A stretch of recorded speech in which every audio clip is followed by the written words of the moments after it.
আপনার আমার তখন চিন্তা আসে, আমি যদি ঘরের মধ্যে একাকী নিবৃত্তে আমি পানি পান করি, এই পৃথিবীর কেউ আমাকে দেখবে না, কিন্তু একজন দেখবে, তিনি কে? আল্লাহ। বলেন কে? আল্লাহ বললেন, বান্দা তোমার ভিতর এটাই হলো তাকওয়ার শিক্ষা। তুমি যখন একটা মাস রোজা রাখবে, একটা মাস রোজা রাখার ফলে তোমার শরীর বারবার পানি চাইবে, তোমার শরীর বারবার খাবার চাইবে। তোমার শরীর পানি খাবার চাইলেও তুমি খাবার পানি গ্রহণ করবে না, কারণ তোমার মাথার মধ্যে একটা সিগন্যাল ঢুকে গিয়েছে। সেই সিগন্যালটা হলো আল্লাহর বিধান রোজা রাখা। ওই সিগন্যালকে যেমন তুমি মানবে, তুমি একাকী থাকলেও আল্লাহকে ভয় করবে, ঠিক তেমনি ভাবে তোমার জীবন চলার ক্ষেত্রে তুমি যখন হারাম তোমার সামনে আসবে, দেখবে পৃথিবীর কেউ তোমাকে দেখে না, কিন্তু তখন তোমার মগজের মধ্যে যেন সিগন্যালটা আসে, এই পৃথিবীর মধ্যে কেউ না দেখলেও একজন দেখেন, তিনি কে? আল্লাহ। আর বলেন কে? আল্লাহ। আল্লাহ বললেন, বান্দা তোমার এই উন্নতি সাধন করার জন্য আমি আল্লাহ তোমাকে রোজা দিয়েছি। সুবহানাল্লাহ। এই রোজা রাখতে চাই তো আমরা ইনশাআল্লাহ। এই রোজা রাখবো। এই রোজা রাখার পরে বান্দা যখন মুত্তাকি হয়ে যায়, আল্লাহ তাআলা ওই বান্দার গ্রেড আরো একটু উন্নত করতে চায়। আল্লাহ বলে, তুমি 3 নম্বর গ্রেডের মুসলমান হবা, তুমি 3 নম্বর গ্রেডের মুত্তাকি হবা, আমি আল্লাহ চাই তোমাকে আরেকটু উন্নত করতে। সুবহানাল্লাহ। আল্লাহ তাআলা এখন 4th নম্বর গ্রেডের আলোচনা আপনাদের সামনে করেন। আল্লাহ তাআলার নিকট সবচাইতে 4th নম্বর গ্রেড এবং দামি গ্রেড হলো মুহসিন বান্দা। এইজন্য আল্লাহ তাআলা কোরআন পাকের মধ্যে বলেন, আল্লাযী খালাকাল মাউতা ওয়াল হায়াতা লিয়াবলুয়াকুম আইয়ুকুম আহসানু আমালা। তোমাদের মধ্যে কার আমল কত সুন্দর হয়। বান্দাটা তখন আর মুত্তাকি থাকে না, তখন ওই বান্দার গ্রেড 4th নম্বরে চলে যায়। ওই বান্দা তখন মুহসিন বান্দা হিসেবে আল্লাহ সুবহানাল্লাহ।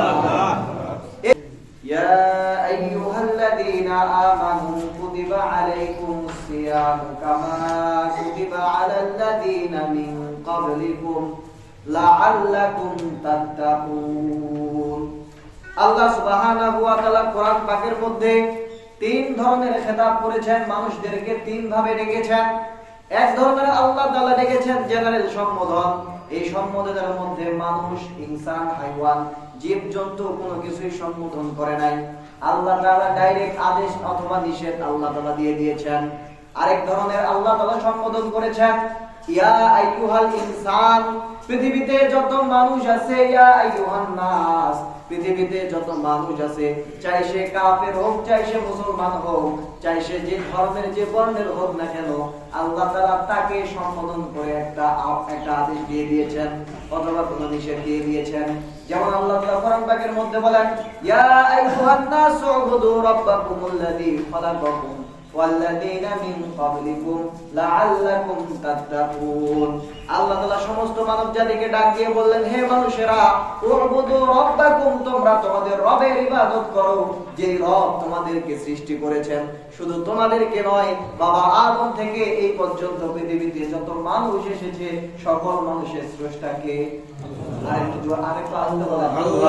মানুষের স্রষ্টাকে আল্লাহ। তোমরা ওই আল্লাহর ইবাদত করো।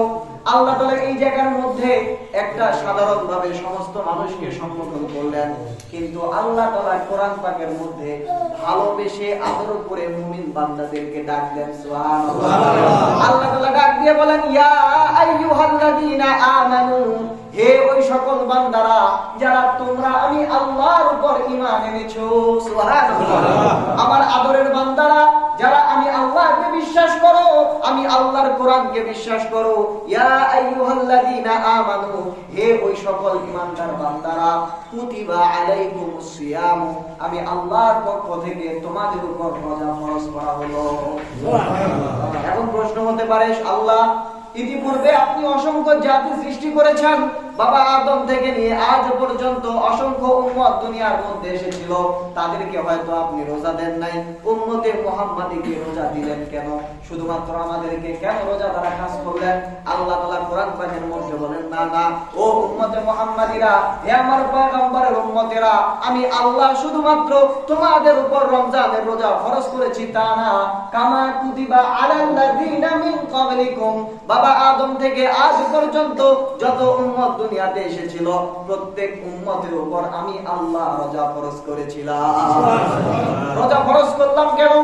এখন প্রশ্ন হতে পারে, আল্লাহ দুনিয়াতে আমরা অপরাধ করি, দুনিয়ার মধ্যে আমরা খারাপ কাজ করি, এই জন্যই হয়তো আপনি আমাদেরকে শাস্তি স্বরূপ রোজা রাখার আদেশ দিলেন।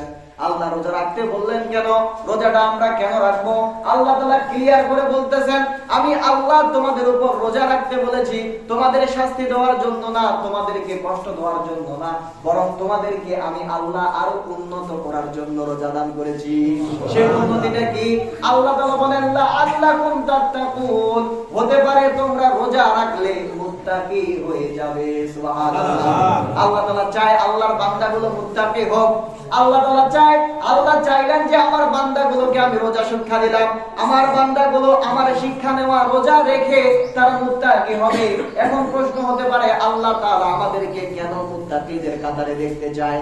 আল্লাহ তাআলার পৃথিবীতে যত মাখলুকাত আছে, এই পৃথিবীতে যত মুমিন মুসলমান আছে, এই মানুষগুলোকে আল্লাহ তাআলা চারটা শ্রেণীতে বিভক্ত করেছেন। কয় শ্রেণীতে? আরেকটু আস্তে বলুন। কয় শ্রেণী? চার শ্রেণী। এক শ্রেণীর মানুষ যখন ওই ব্যক্তি বলে আমানতু বিল্লাহি লা ইলাহা ইল্লাল্লাহ ওয়া আন্না মুহাম্মাদান রাসূলুল্লাহ, সুবহানাল্লাহ। যখন কোন বান্দা বলে আমানতু বিল্লাহ, আমি আল্লাহর প্রতি ঈমান আনলাম, ওই আল্লাহ ব্যতীত আর কোনো মাবুদ নাই, আশহাদু আল্লা ইলাহা ইল্লাল্লাহ ওয়া আশহাদু আন্না মুহাম্মাদার রাসূলুল্লাহ, আল্লাহ তাআলা বলেন কালিমার স্বীকারোক্তি দেওয়ার দ্বারা বান্দা প্রথম নম্বর গুণে অর্জন করলো। ওই বান্দা কালিমা স্বীকারোক্তি দেওয়ার সাথে সাথে সে প্রথম পর্যায়ে মুসলমান হয়ে গিয়েছে। আল্লাহ তাআলা চায় আমার বান্দাগুলো শুধুমাত্র মুসলমান হবে তা না, নামকে বসতে মুসলমান হয়ে তাদের কোনো কামে আসবে না। এই জন্য আল্লাহ তাআলা দ্বিতীয় নম্বর গ্রেড দিয়েছে, বান্দা তুমি মুসলমান হওয়ার পরে তোমাকে মুমিন হইতে হবে। কি হইতে হবে? মুমিন কাকে বলে? মুমিন ওই ব্যক্তিকে বলে যখন কোন বান্দা কালিমা পড়ার পরে, যখন সে কালিমা পড়েছে আশহাদু আল্লা ইলাহা ইল্লাল্লাহ, আল্লাহ ব্যতীত আর কোনো রব নাই, আল্লাহ ব্যতীত আর কোনো মালিক নাই, আল্লাহ ব্যতীত আর কোনো হুকুমকর্তা নাই, সবকিছুর মালিক আল্লাহ, সবকিছুর ন্যস্তকারী হলেন আল্লাহ, সুতরাং আমার জীবন ব্যবস্থাও চলবে কার হুকুমে? আল্লাহ। যদি বলেন কার হুকুমে? আল্লাহর হুকুমে। ওই বান্দা ঈমান আনার পরে, মুসলমান হওয়ার পরে আল্লাহ তাআলার বিধিনিষেধগুলো মানার একটা শপথ করেছে এবং আল্লাহর হুকুমগুলো পুঙ্খানুপুঙ্খানু মানার চেষ্টা করে, আল্লাহর নিষেধগুলো ছেড়ে দেওয়ার চেষ্টা করে। এই বান্দা তখন আর মুসলমান থাকে না, সে তৃতীয় নম্বর গ্রেডে চলে যায়। ওই বান্দাটা তখন মুমিন হয়ে যায়। এই মুমিন বান্দাগুলোকে যারা আল্লাহর হুকুম মানতে চায়, আল্লাহর হুকুম আল্লাহর নিষেধগুলো ছাড়তে চায়, আল্লাহর হুকুম মানতে চাওয়া, আল্লাহর নিষেধগুলো ছাড়তে চাওয়া মুমিন বান্দাদেরকে বলেছেন আল্লাহ তাআলা রোজা রাখতে। নাকি সব মানুষদেরকে লক্ষ্য করে বলছেন? কাদেরকে বলছেন? মুমিনদেরকে। ইয়া আইয়ুহাল্লাযীনা আমানু, হে ঈমানদারগণ তোমরা রোজা রাখো মুত্তাকি হওয়ার জন্য। আল্লাহ তাআলা বললেন তোমরা যখন মুসলমান হইলা, মুসলমান হওয়ার পরে মুমিন হইছো, দ্বিতীয় নম্বর গ্রেডেও আমি আল্লাহ তোমাদেরকে রাখবো না, তোমাদের গ্রেড আমি আল্লাহ তাআলা উঁচু করে দিব। সুবহানাল্লাহ। আমি আল্লাহ তাআলা চাই তোমরা শুধুমাত্র মুমিন থাকবে না, তোমরা মুত্তাকি হবে। এখন প্রশ্ন হতে পারে হুজুর মুত্তাকি অর্থ কি? আত-তাকওয়া অর্থ হলো আত্মশুদ্ধি করা, বেঁচে থাকা। সাইয়েদনা হযরত ওমর রাদিয়াল্লাহু তাআলা নুকে জিজ্ঞাসা করা হয়েছে, ও খলিফাতুল মুসলিমিন তাকওয়া কি জিনিস? ওমর রাদিয়াল্লাহু তাআলা পাল্টা প্রশ্ন করেছেন, আপনি কি কোনোদিনও কণ্টকাকীর্ণ রাস্তা দিয়ে হেঁটেছেন, যে রাস্তা দিয়ে একটা সরু রাস্তা, রাস্তার চতুর্দিক থেকে কাঁটা দিয়ে ঘেরা? এরকম রাস্তা দিয়ে কখনো হাঁটছেন? এরকম রাস্তা দিয়ে না হাঁটলেও কি এমন রাস্তা দিয়ে হাঁটছেন, এই পাশে কাদা, এই পাশে কাদা, এই পাশে কাদা, আর আপনি যাচ্ছেন শ্বশুর বাড়ি অথবা মামার বাড়ি অথবা নানির বাড়ি, সুন্দর নতুন কাপড় পরে ঈদের দিনে, ওই রাস্তা দিয়ে কি হেঁটেছেন আপনারা? হাঁটছেন তো অনেকে। এখন প্রশ্ন হতে পারে, খলিফাতুল মুসলিমিন প্রশ্ন করলেন, ওই কণ্টকাকীর্ণ রাস্তা দিয়ে যখন আপনি হেঁটেছিলেন আপনার চিত্রটা কেমন ছিল? ওই ব্যক্তি তখন বাস্তবিকভাবে বুঝায় বলে, ও খলিফাতুল মুসলিমিন, আমি যখন ওই রাস্তা ধরে হাঁটছিলাম, যখন ডানে দেখছি কাঁটা, আমি বামের দিকে হেলে গিয়েছি, আবার যখন দেখছি বাম দিক থেকে কাঁটা, আবার আমি ডান দিকে হেলে গিয়েছি, আবার কাপড়গুলোতে বারবার দেখছি কোন জায়গায় কাঁটা লেগে আছে কিনা। আমরাও যখন কাদাওয়ালা রাস্তা দিয়ে হাঁটি, বারবার দেখি শরীরের মধ্যে কাদা ছিটকা লাগছে নাকি, দেখি কিনা? আল্লাহর নবী সাহাবী সাল্লাল্লাহু আলাইহি ওয়াসাল্লামের সাহাবী খলিফাতুল মুসলিমিন ওমর রাদিয়াল্লাহু তাআলা আনহু বললেন, তুমি তো তাহলে তাকওয়ার সংজ্ঞা বুঝে গিয়েছো, এটাই হলো তাকওয়া। দুনিয়াতে চলতে গিয়ে হালাল হারাম তোমার মধ্যে স্পষ্ট দেখা যাবে। ওই হালাল গুলোকে ধরে হারাম গুলো থেকে বেঁচে যখন তুমি থাকবে, যখন তুমি হারাম গুলো একটা একটা করে বাছাই করবে, তখন তুমি মুত্তাকি হয়ে যাবে। আল্লাহ তাআলা কিভাবে আমাদেরকে মুত্তাকি বানাবেন? রমজানের দ্বারা। আল্লাহ তাআলা রমজান দ্বারা কি বুঝালেন? সিয়াম শব্দের অর্থ হলো ইমতিনা, বেঁচে থাকা, বিরত থাকা। বিরত থাকা দ্বারা উদ্দেশ্য কি? মানুষ চাই গরিব হোক অথবা ধনী হোক, রোগী হোক অথবা সুস্থ হোক, প্রত্যেকটা মানুষের খাদ্য এবং পানীয় তৃষ্ণা নিবারণ করার জন্য পানি পান করা, আর ক্ষুধা নিবারণ করার জন্য খাদ্য খাওয়ার চাহিদা আছে না নাই? আছে। রোজাগুলো মনে হয় আপনাদেরকে ধরছে না? আছে না নাই? আছে। কেন আছে? বুড়া মানুষ তার মানে কি ভাত খায় না, পানি পান করে না?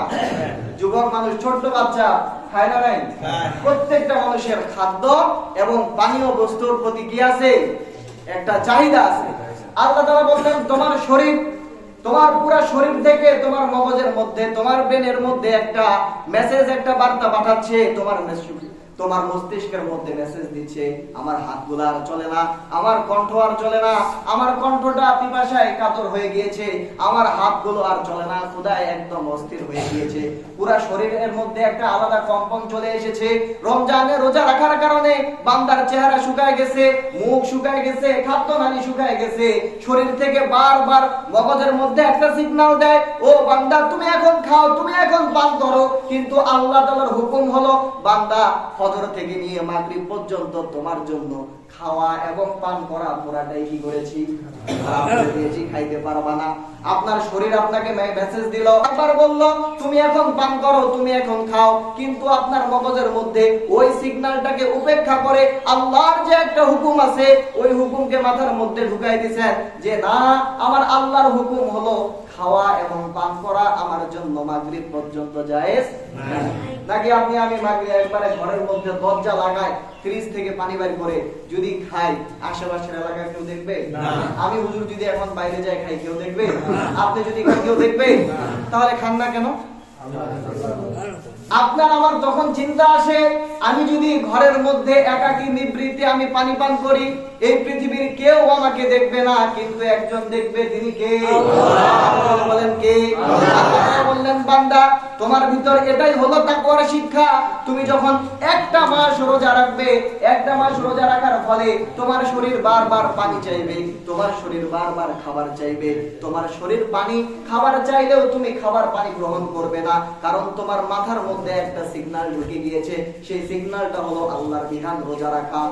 ওই সিগন্যালকে যেমন তুমি মানবে, তুমি একাকী থাকলেও আল্লাহকে ভয় করবে, ঠিক তেমনি ভাবে তোমার জীবন চলার ক্ষেত্রে তুমি যখন হারাম তোমার সামনে আসবে, দেখবে পৃথিবীর কেউ তোমাকে দেখে না, কিন্তু তখন তোমার মগজের মধ্যে যেন সিগন্যালটা আসে, এই পৃথিবীর মধ্যে কেউ না দেখলেও একজন দেখেন, তিনি কে?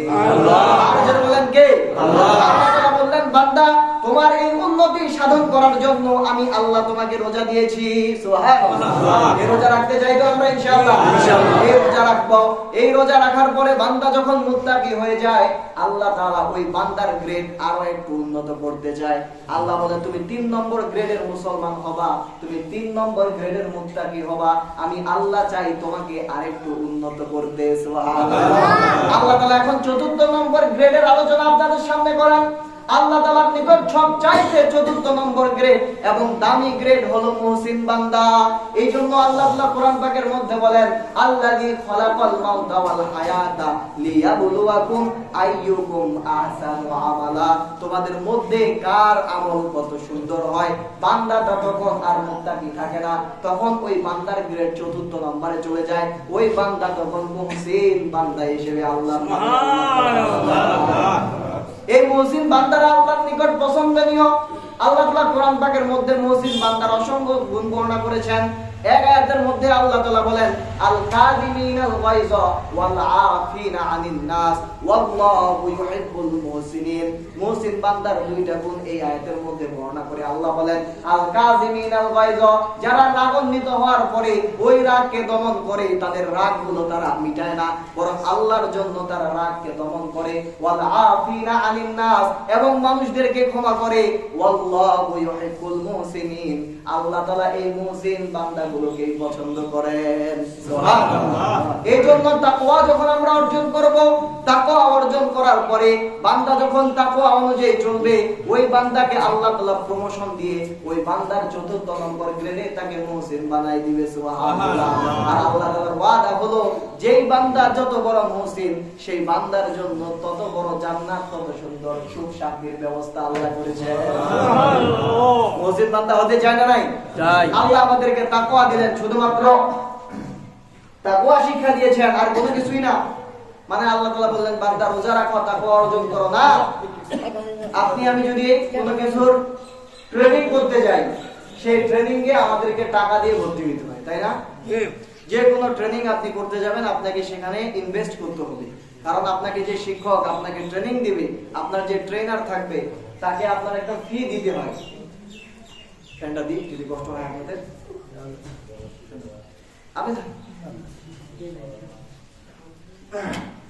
তাহলে আমরা যদি কোনো কিছু ট্রেনিং করি, আমাদেরকে নিজের পকেট থেকে দিতে হয়। কিন্তু আল্লাহ বললেন বান্দা তুমি যে তাকওয়ার ট্রেনিং 1টা মাস দিলা, আমি আল্লাহ তো তোমার কাছ থেকে কিছু নিব না, বরং আমি আল্লাহই তোমাকে আরো দিব। সুবহানাল্লাহ। কি দিব? আল্লাহর নবী সাল্লাল্লাহু আলাইহি ওয়াসাল্লাম হাদিসের মধ্যে বলেন, আর যখন রমজান মাস চলে এসেছে, সালমান ফারসি রাদিয়াল্লাহু তাআলা বলেন, পয়গম্বর আরবি সাল্লাল্লাহু আলাইহি ওয়াসাল্লাম আমাদেরকে ডাক দিয়ে বসাইলেন, বসায় ওয়াজ করলেন, ইয়া আইয়ুহান নাস কদ আযাল্লাকুম শাহরুন আযীমুন শাহরুন ফীহি লাইলাতুন খায়রুন মিন আলফি শাহরিন জাআলাল্লাহু সিয়ামাহু ফারিযাতান ওয়া কিয়ামা লাইলিহি তাওয়াআন মান তাকাররাবা ফীহি বিখাসলাতিন কানা লাহু কামান আদ্দা ফারিযাতান ফীমা সাওয়া ওয়া মান আদ্দা ফারিযাতান কানা লাহু কামান আদ্দা ফারিযাতান ফীমা সাওয়াহু ওয়া হুয়া শাহরুন আউওয়ালুহু রাহমা ওয়া আওসাতুহু মাগফিরা ওয়া আখিরুহু ইতকুম মিনান নার। আল্লাহ নবী সাল্লাল্লাহু আলাইহি ওয়াসাল্লাম সাহাবীদেরকে ডাক দিয়ে বলে, হে আমার সাহাবীরা, এখন তোমাদের উপর যে মাসটা ছায়া দিয়েছে, এই মাসটা হলো একটা বরকতময় মাস, এই মাস হলো একটা দামি মাস।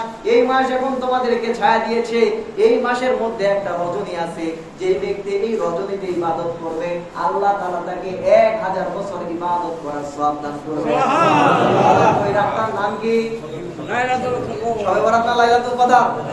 লাইলাতুল কদর। আল্লাহ তাআলা এই কদর নিয়ে আয়াত নাযিল করেছেন, একটা সূরা নাযিল করে দিয়েছেন, ইন্না আনজালনাহু ফি লাইলাতুল কদর ওয়া মা আদরাকা মা লাইলাতুল কদর লাইলাতুল কদরি খায়রুম মিন আলফি শাহর। 1000 মাসের চাইতেও এই লাইলাতুল কদরের রজনীটা বান্দার জন্য বেশি দামি। সুবহানাল্লাহ। আল্লাহ নবী বললেন তোমাদের জন্য একটা রজনী দেওয়া হয়েছে, এটা হইলো একটা লটারির মতো। কিসের মতো? লটারি। আপনি 100 টাকা কাটছেন, কোন টিকিটের মধ্যে আপনি লটারি পেয়ে যাবেন সেটা বলা যাবে না? বলা যাবে না। এই জোট সমাদার মধ্যে লটারি করা হয়েছে, প্রথম পুরস্কার একটা মোটরসাইকেল দেওয়া হবে। এখন এই মুসল্লি আমরা সবাই মিলে টিকিট কাটছি, যে কোনো একটা টিকিটে আছে, কোনটা টিকিটে আছে বলতে পারবো? বলতে পারবো? ঠিক তেমনি ভাবে আল্লাহ তাআলা রমজানে আমাদের জন্য এই শবে কদরটাকে কি করে দিয়েছেন? লটারি করে দিয়েছেন, যে কোনো রাতে হইতে পারে। আমরা আমাদের বাঙালিদের মধ্যে একটা প্রচলন আছে, 27 তারিখ মনে হয় শবে বরাত, আর কোনো কিছুই নাই। প্রত্যেকদিন রমজান মাসে নাক ডাকে ঘুম, সাহারি খায় আবার ঘুম, আর 27 তারিখ আসলে সারা রাত ইবাদত। আপনি আমি কি জানেন 27 তারিখে যে শবে কদর? তাহলে এজন্য প্রত্যেক দিন আমাদেরকে শবে কদরে কি করতে হবে? অনুসন্ধান করতে হবে। আল্লাহ নবী সাল্লাল্লাহু আলাইহি ওয়াসাল্লাম বললেন, এই রমজান মাসের মধ্যে বান্দা যদি একটা নেক আমল করে, আল্লাহ সুবহানাহু ওয়া তাআলা তাকে একটা ফরজ আমল করার সওয়াব দান করে দেয়। আল্লাহ নবী বললেন শুধু তাই নয়, বান্দা যখন একটা ফরজ রাকাত 1 রাকাত ফরজ নামাজ পড়ে, আল্লাহ তাআলা তাকে 70 রাকাত ফরজ নামাজ পড়ার সওয়াব দান করে দেয়। আর হাদিসের মধ্যে আল্লাহ নবী সাল্লাল্লাহু আলাইহি ওয়াসাল্লাম বলেন, ইদা কানা আউয়ালু লাইলাতিন মিন রমাযানা সুফিলাতিশ শায়াতিন ওয়া মারাদাতুল জিন্নি ওয়া গুল্লিকাত আবওয়াবুন নারি ফালাম ইফতাহ মিনহা বাবুন। যেদিন রমজান মাসের প্রথম রজনী শুরু হয়ে যায়, রমজান মাসের চাঁদ যখন ওই পশ্চিম আকাশের মধ্যে দেখা যায়, ওই সময় হতে আল্লাহ সুবহানাহু ওয়া তাআলা ওই লাঞ্ছিত জিন শয়তানদেরকে শৃঙ্খলাবদ্ধ করে দেন, শিকল দিয়ে বেঁধে দেন। সুবহানাল্লাহ। এইজন্য রমজান মাসে আমাদেরকে শয়তান কি করতে পারবে না? ফুসলাইতে পারবে না। প্রশ্ন হইতে পারে, হুজুর শয়তান যদি না ফুসলায়, তাহলে রমজান মাসে আমাদের এলাকায় অমুক চাচা কেন টিভিটা চালু করে? এটা তো শয়তানি কাজ নাকি এটা সওয়াবের কাজ? বলেন না কেন? শয়তানের কাজ তো সওয়াবের কাজ। তাহলে কেন এই শয়তানের কাজটা করলো? এখন উত্তরটা সহজ একদম। এখন যদি ফ্যানের সুইচটা বন্ধ করে দিই, কারেন্ট থাকবে এখানে, কিন্তু পাখাটা ঘুরবে না কিছুক্ষণ। কেন? কারণ এই যে এতক্ষণ রানিং এ ঘুরতেছিল, এতদিন ধরে শয়তান আমাদেরকে এমন ঘোরানোর মধ্যে রাখছে, আল্লাহ শয়তানকে আটকায় দিলেও আপনি ওই ঘুরের মধ্যে এখন আছেন। এই জন্য একটু নিজেকে চেষ্টা করে কি করতে হবে? সংযম করতে হবে। আল্লাহ নবী সাল্লাল্লাহু আলাইহি ওয়াসাল্লাম বলে দিলেন, এই রমজান মাসের মধ্যে আল্লাহ সুবহানাহু ওয়া তাআলা শয়তানদেরকে শৃঙ্খলাবদ্ধ করে দেন। ওয়া মারাকাতুল জিন্নি, শুধু তাই নয়, এই পৃথিবীর মধ্যে দুষ্ট জিন যারা আছে, যারা মানুষের উপর আসর করে, মানুষদেরকে কষ্ট দেয়, আল্লাহ তাআলা তাদেরকেও শৃঙ্খলাবদ্ধ করে দেন। ওয়া গুল্লিকাত আবওয়াবুন নার, রমজান মাস শুরু হওয়ার সাথে সাথে আল্লাহর পক্ষ থেকে জাহান্নামের দরজাগুলো বন্ধ করে দেওয়া হয়। ফালাম ইফতাহ মিনহা বাবুন, রমজান শেষ হওয়ার আগ পর্যন্ত আল্লাহর দরবারে আর একটা জাহান্নামের দরজাও খোলা হয় না। সুবহানাল্লাহ। এইজন্য রমজান মাস আসলে কবরবাসীরা যারা জাহান্নামী, তারা আল্লাহর কাছে বারবার আফসোস করতে থাকে, আল্লাহ রমজান মাসটা যেন দীর্ঘায়ু হয়ে যায়, কারণ রমজান মাস যতদিন আছে তাদের কবরের আযাব হবে না। এইজন্য আল্লাহর কাছে আফসোস করে। ওয়া ফুতিহাত আবওয়াবুল জান্নাতি ফালাম ইউগলাক মিনহা বাব, আল্লাহর নবী সাল্লাল্লাহু আলাইহি ওয়াসাল্লাম বলেন, জান্নাতের দরজাগুলো খুলে দেওয়া হয়। সুতরাং রমজান মাস শেষ হওয়ার আগ পর্যন্ত আর একটা দরজাও বন্ধ করা হয় না। ওয়া ইউনাদি মুনাদিন ইয়া বাগিয়াল খায়রি ইয়াকবিল ওয়া ইয়া বাগিয়াশ শাররি ইয়াকসির, এবং একজন আহ্বানকারী প্রত্যেকটা মুহূর্তে মুহূর্তে আহ্বান করতে থাকে, ইয়া বাগিয়াল খায়রি ইয়াকবিল, হে কল্যাণকামী, হে নেক আমল করনেওয়ালা, তুমি নেক আমল করতেই থাকো, করতেই থাকো, তোমার সওয়াব লেখা হচ্ছে। ওয়া ইয়া বাগিয়াশ শাররি ইয়াকসির, হে বদকাম করনেওয়ালা, হে কমিনা ব্যক্তি, ইয়া বাগিয়াশ শাররি ইয়াকসির, এখনই থেমে যাও, তোমার জন্য এখনই সুযোগ আছে। এইজন্য নেক আমল করার দরকার আছে না নাই? আর বদ আমল ছাড়ার দরকার আছে না নাই? কখনইটা রমজান মাস যাওয়ার পরে এই রমজান মাসেই করতে হবে। এইজন্য রমজান মাসে ইস্তেগফার করার দরকার আছে না নাই? বেশি বেশি খারাপ কথা তো আমরা মুখ দিয়ে বলার কোনো প্রশ্নই আসে না। আল্লাহ নবী শিক্ষা দিলেন, ফাইন জাহাদাকা আও কাতালাকা, রমজান মাসে কেউ যদি তোমার সাথে ঝগড়া করে, কেউ যদি তোমাকে অকাট্য ভাষায় গালিগালাজ করে, ফাল ইয়াকুল ইন্নী মুরউন সাইমুন, তোমার উত্তর একটাই হবে, আমি রোজাদার। ভাই আমি রোজাদার। আসে ধাক্কাইতেছে, গালি দিতেছে, ইচ্ছা মতো বাপ 14 গোষ্ঠী টেনে একবারে গালি দিয়ে আপনাকে শেষ করে দিয়েছে। আমি হুজুর আমাকে গালি দিয়ে শেষ করে দিয়েছে, আপনি আলেম না, আপনি জালেম থেকে বলে একবারে সবকিছুই শেষ করে দিয়েছে। এখন আপনার কথা কি হবে? ইন্নী মুরউন সাইমুন, ভাই আমি কি রোজাদার, আপনি বকেন।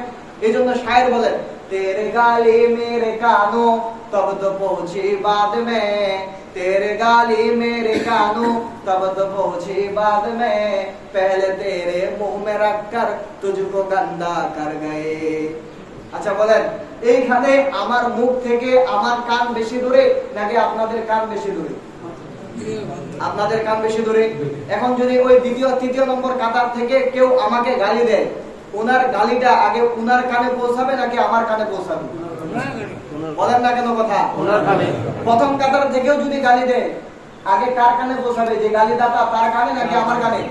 এইজন্য শায়ের বলেন, আরে বোকা, তুমি যখন গালি দাও সর্বপ্রথম তোমার মুখটা নাপাক হয়। সর্বপ্রথম কি হয়? তারপর তোমার কানটা নাপাক হয়। তুমি আগে নিজে নাপাক হও, তখন আরেকজনের কাছে নাপাকিটা পৌঁছায় যায়। এইজন্য কেউ যদি কাউকে গালি দেয়, আগে নাপাকিটা কার কাছে পৌঁছায়? যে গালিদাতা তার কাছে, তারপর থার্ড পার্টি যে দ্বিতীয় যাকে গালি দেওয়া হচ্ছে, তৃতীয়ত তার কাছে গালিটা গেল। সে যদি গায়ে না লাগায় তাহলে তা আপনার কি হইলো? আপনি নিজে নাপাক হইলেন, তাই বুঝে যায় আসে না। এই জন্য রমজান মাসে কেউ যদি আপনার সাথে ঝগড়া করে, গালিগালাজ করে, আপনার উত্তর কি থাকবে? আমি রোজাদার। ইনশাআল্লাহ পারবো তো? এই জন্য আমরা রমজান মাসে নিজেকে কন্ট্রোল করব। এই রমজান মাস হলো কন্ট্রোলের মাস, নিজেকে কন্ট্রোল করব, রমজান মাসের রোজাগুলো আদায় করব ইনশাআল্লাহ।